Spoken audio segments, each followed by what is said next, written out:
Hi friends, welcome to my channel. ఈరోజు మీ ముందుకి ఒక అద్భుతమైన వీడియోతో వచ్చాను. అదే కాశీయాత్ర. మనిషి తన జీవితకాలంలో తప్పక దర్శించుకోవాల్సిన ప్రదేశాల్లో కాశీ మొదటిది. గంగా నదిపై నిర్మించిన ఈ బ్రిడ్జ్ వచ్చిందంటే మనం కాశీకి రీచ్ అయిపోయినట్టే. కనిపిస్తున్న ఆ ఘాట్ నమో ఘాట్. కాశీ యాత్ర గురించి పూర్తి వివరాలు ఈ వీడియోలో తెలుసుకుందాం. ముందుగా దేవభూమి వారణాసిలో దిగిన వెంటనే మనం మొదటగా చేయాల్సిన పని గంగా స్నానం. గంగా నదిని చేరుకోవడానికి స్టేషన్ నుంచి సుమారు 3 కిలోమీటర్ల దూరం ఉంటుంది. స్టేషన్ నుంచి గంగా నదికి ఆటోలు వెళ్ళవు కాబట్టి మనం నంది చౌక్ వరకు ఆటోలో వెళ్ళాల్సి ఉంటుంది. నంది చౌక్ నుంచి 400 మీటర్స్ వాకబుల్ డిస్టెన్స్లో గంగా నది అయితే వచ్చేస్తుంది. గంగమ్మ తల్లిని చూడగానే మనసులో ఏదో తెలియని అనుభూతి కలుగుతుంది. నంది చౌక్ నుంచి స్ట్రైట్గా వెళ్తే వచ్చే ఘాట్ దశాశ్వమేధ ఘాట్. ఆ ఘాట్లో భక్తులందరూ భక్తి శ్రద్ధలతో స్నానం ఆచరిస్తారు.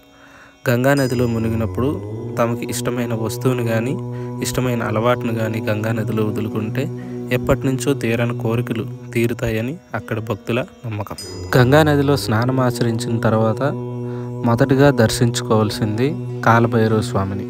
పూర్వం ఒకానొక సందర్భంలో బ్రహ్మదేవుడు శివుడిని అవమానించగా బ్రహ్మదేవుని 5వ తల అది చూసి నవ్వింది. దానికి కోపోద్రిక్తుడైన శివుని నుంచి కాలభైరవుడు ఉద్భవించి బ్రహ్మ యొక్క 5వ తలను ఖండించి వేస్తాడు. తెగిన బ్రహ్మ 5వ తల వారణాసిలో పడింది.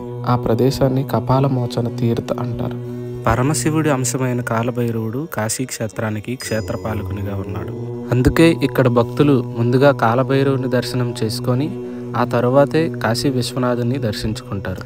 అత్యంత పవిత్రమైన ఈ కాశీ పుణ్యక్షేత్రం సుమారు 6.5 ఎకరాల్లో విస్తరించబడి ఉంది. ప్రధాన ఆలయానికి చుట్టుపక్కల పెద్ద పెద్ద గోడలతో కారిడార్లు నిర్మించబడి ఉంటాయి. ప్రధాన ఆలయానికి 4 వైపులు 4 ద్వారాలు ఉంటాయి. అత్యంత పటిష్టమైన భద్రత కలిగిన ఈ దేవాలయం లోపలికి ఎలక్ట్రానిక్ వస్తువులు కానీ మొబైల్ ఫోన్స్ కానీ అలో చేయబడవు.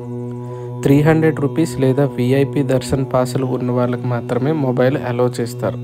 అది కూడాను ప్రధాన ఆలయం లోపలికి అలో చేయరు. కారిడార్ లోపలికి మాత్రమే అలో చేస్తారు. 12 జ్యోతిర్లింగాల్లో ఒకటైన కాశీ విశ్వేశ్వర జ్యోతిర్లింగానికి స్పర్శ దర్శనం కూడా చేసుకోవచ్చు. అయితే అది తెల్లవారుజామున 4 నుంచి 5 వరకు మాత్రమే.